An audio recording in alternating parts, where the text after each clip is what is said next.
I'm back with my longtime friend, Ben Hart, advertising executive, technology investor, author of Bitcoin, A Beginner's Guide. And Ben, I think, Bitcoin is something that people have talked about. I know a little bit about it. I can't say I know a lot. And so in this interview, I'm going to be asking you sort of Bitcoin for dummies types of questions because I want people to sort of get an understanding of Bitcoin from the ground up. So let's begin with the very simple question of, we hear about cryptocurrency, we hear sometimes names of various currencies, we hear about Bitcoin. What is Bitcoin?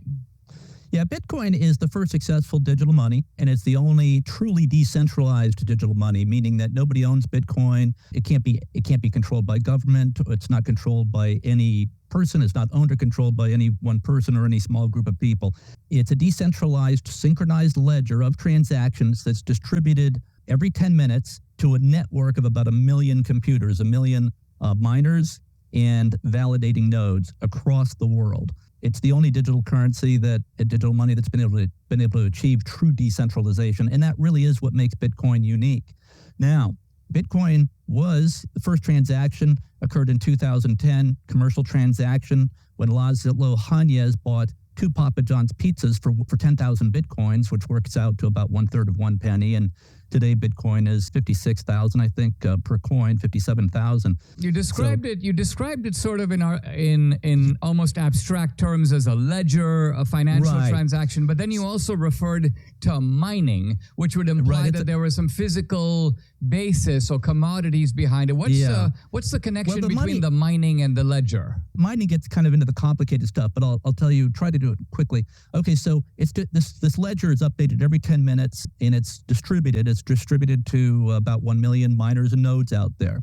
And what these miners are doing is they are competing every 10 minutes. They are competing to mine the next block. And so if they win the race, which is a number guessing game, to give you an idea of the compute power of the Bitcoin network right now, to win the guessing game, the compute network power is 6 trillion calculations per second. Elon Musk, for example, was surprised to learn, I just saw his post on it the other day, just an answer, that the Bitcoin network has more compute power than the combined cloud compute power of Google, Amazon, Microsoft, Apple. So that's the amount of compute power that is there. And that is a central key pillar of Bitcoin's security structure. And of course, compute power consumes a lot of electricity. The Bitcoin network consumes more electric power than Sweden, and small countries like that. But then people say, is that a waste of electricity? Well, the purpose of Bitcoin is to secure your wealth. Make sure no one can hack in, because if there was ever a hack of the underlying Bitcoin technology and people could just hack in, it would obviously be the end that people just wouldn't be interested in it. So that would be the end of digital money. That would be the end of this digital money, if that could ever happen. So Satoshi, which is the pseudonymous inventor of Bitcoin, he emphasized security. So Bitcoin is digital gold. It's gold is not something you use at the grocery store to buy your groceries, to buy your cup of coffee. Your dollars are fine for that. But what Bitcoin does is secure your wealth in a transportable way. So it's digital gold. So gold, you really can't you can't really carry gold bar around. You can't take it across border. If you tried to send your gold bar from, New York to London, it would cost you a lot of money, much less if you tried to send it to some remote place to try to get away from some totalitarian dictatorship, if that should arise here. So Bitcoin is really the Second Amendment for your money, for your wealth. It separates money and state. Bitcoin is an automated protocol. It's a software protocol that was just launched by Satoshi, which I believe is a group of these brilliant libertarian-oriented computer engineers. Just incredible. My book goes into the story of how Bitcoin evolved, and this story is just really amazing. And these guys are so smart. It's just unbelievable. So it's a software protocol, and it can't be changed. So there'll never be more than 21 million Bitcoins. Its purpose is to be honest money. So it's a scarce asset. The reason gold is valuable is because it's scarce, difficult to get. And people do mine it, big companies mine it, but the supply of gold increases about 1% per year. And so Bitcoin is really kind of mirrors that. And this process called mining, Satoshi or the group of people, they basically wanted to replicate mining of gold in the digital world. The other thing that makes gold valuable is it's difficult to mine. It's the 600 trillion calculations per second, and then this is every 10 minutes. And then there's a contest. And then the winner of the contest gets to mine the next block of transactions. And he gets, or the miner gets, 6.25 Bitcoins plus transaction fees. So that works out to about, 9 or 10 Bitcoins. It fluctuates depending on how busy the network is. And so there's a big financial incentive for these miners to protect the network. So they're not going to mess with the network, because otherwise they're going to wreck their own Bitcoin. So they are very incentivized to, and the bigger the network gets, the more compute power is used, the more secure it is. Now, people say Bitcoin is a waste of electricity, right? But when you consider how much electricity is the military using, the police, the courts, our banks, right? And what is the purpose of the military, our courts, our banks, police? It's to secure property. It's to secure assets. And so that's what Bitcoin is. It's a way to secure your wealth. And it's a solution to the money printing press, the fiat money printing press, which really started in earnest in 1971 when we went off the gold standard. Ben, stop there, because I want to come back and dive into that, because Bitcoin is a solution to a problem, and I want you to describe the problem and how Bitcoin solves that. So we'll be right back with Ben Hart. I'm back with my friend Ben Hart. We're having an interesting introductory conversation about Bitcoin. Ben, Bitcoin is a solution, but it's a solution to what may be called the money printing problem. You were just about to start outlining that. So describe briefly the problem and describe how Bitcoin solves it. Oh, yeah. Okay, so we went off the gold standard in 1971 completely. We actually went off it earlier than that, but we'll just say, for the sake of here, 1971, Nixon and Congress took us off the gold standard because they had to find a way to fund both the Vietnam War and the Great Society welfare programs, LBJ's Great Society. And Nixon also, of course, was interested in re-election. So what is the solution? Well, you can't fund both war and welfare programs if you're on the gold standard. So the only solution is to just go to a government fiat money printing system, print as much money as you want. It's really interesting because, I was a Nixon supporter back in 1968 and 72. So he won 49 states in 1972. And why did he? Well, because we were on the money printing press. And so you're getting this cocaine high, this sugar high of a booming economy. And of course, he's ending the Vietnam War also at the same time. So he wins 49 states. But it was really kind of a bad thing because right after that, inflation just went through the roof. Remember the Carter years, we had 18% or 12% inflation and really probably higher than that, and 18% interest rates, prime interest rates. You had interest rates so that's what that produces.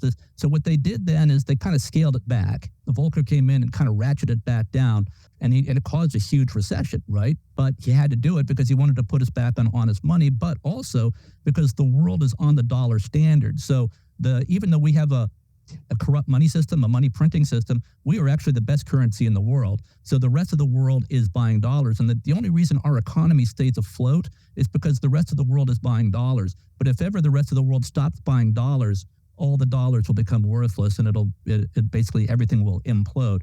So basically what the Fed wants to do is keep the inflation rate, the money printing rate, at about 2 or 3% per year. But we saw during the COVID pandemic that they just printed trillions and trillions, printed and dumped about $10 trillion on the economy, and then we saw the result of the inflation. But also the inflation numbers coming out of government are completely phony. If we were using the CPI to calculate CPI, if the government was using the Consumer Price Index, same standard as in 1980, inflation would actually be about 5 or 6% higher. In addition to that, technology advances reduce the cost of producing things by about 2 or 3% per year. So that's really another way that the government is ripping us off. But to give you an idea of the extent of the problem, when we went off the gold standard in 1971, 1 ounce of gold cost $35. Today, an ounce of gold costs over $2,000, I think $2,040. So the dollar has lost 5% of its value since 1971. So instead of paying $45,000 for an average car today, you should be paying about $800 for the same car. My dad bought our house in Vermont for $20,000. That same house is over $1 million today. So that gives you an extent of the theft that has come on, has happened by government. But people don't really notice it because, when it's 2% or 3% per year, but over time, and then sometimes it goes up like during the pandemic to 10%. But it is theft. And it's not just the 2% or 3% inflation that is the CPI. It's a rigged CPI number, and B, they're stealing the everything should be getting cheaper, not more expensive. Why are groceries going up? They should be getting less. It's more efficient to farm today than ever. They've got computerized tractors. It's AI farming. But food is getting more expensive. So everything's getting more expensive. It all should be getting cheaper. And people say, well, we need a little bit of inflation to grease the economy. Well, I don't know. If you need an iPhone, are you really going to not buy one because you're just going to hoard that money? And actually, during the 19th century, we were on the gold standard. So the gold standard is in the Constitution. I think it's Article 1, Section 10, something like that. We've never got off the gold standard. It says in the Constitution that all debts can be satisfied legally with payment of gold or silver coins. And we never went off that. So all this money printing is illegal and unconstitutional. And we had a booming economy in the 19th century. America was the place people wanted to go. Tocqueville wrote about this. Like, what the heck is going on in America? It was just this capitalist engine, and we were on the gold standard. And given how far things have deteriorated, given the fact that they have been printing money, as you say, for now, almost half a century. Right. And there are people who think that a financial apocalypse may be around the corner. You're right. I'm not quoting you. If all hell breaks loose here, which I'm assuming you think is a possibility, Bitcoin allows you to carry your assets with you to wherever civilization might still exist. I mean, this almost sounds like a line out of the Terminator. Right. Yeah. It is a little like that. Well, I kind of compared Bitcoin to the Terminator because you cannot kill it. China tried to in 2001. They outlawed Bitcoin mining, outlawed Bitcoin transactions. 60% of the Bitcoin mining was happening in China, like in the mountains and so forth, out of range of government. But they cracked down on it, and the miners left Bitcoin, left China, and went to places like Kazakhstan and the United States and other places around the world, Afghanistan, wherever. And so the mining hash rate, the compute power went down when China did that, but then quickly went back up. And so then China apparently gave up cracking down on it because 20% of the world's Bitcoin mining is being done in China now. So if China cannot kill Bitcoin, and they tried, it's pretty hard to do. Yeah.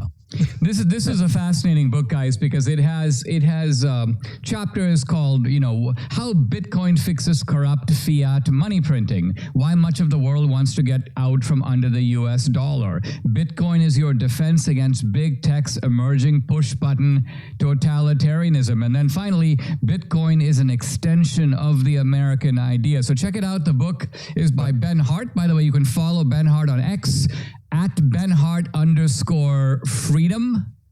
Ben, thanks very much. You'll find me. Can I say one more thing? Sure. Is there more time? Just a little more time. The reason inflation is so insidious is it is a regressive tax. Inflation hits the working class and the poor people on fixed incomes hardest.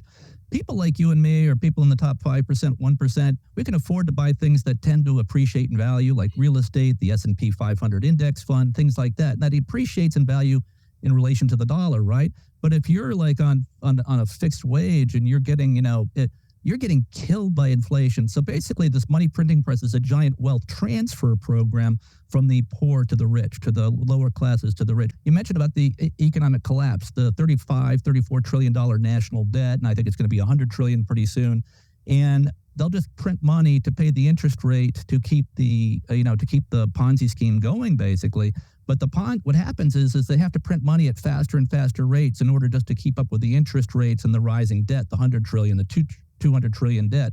And eventually we could become the Weimar Republic, which gave us Hitler. And that's why I use these apocalyptic terms, or we could become like Venezuela, or more likely we just kind of become this tech totalitarian feudal structure where big tech in a partnership with big government can keep the masses down, while you have trillionaires like Bezos and a few tech titans at the top. That's what it's going to be. What a dystopian picture. Thank you very much, Ben. I appreciate it.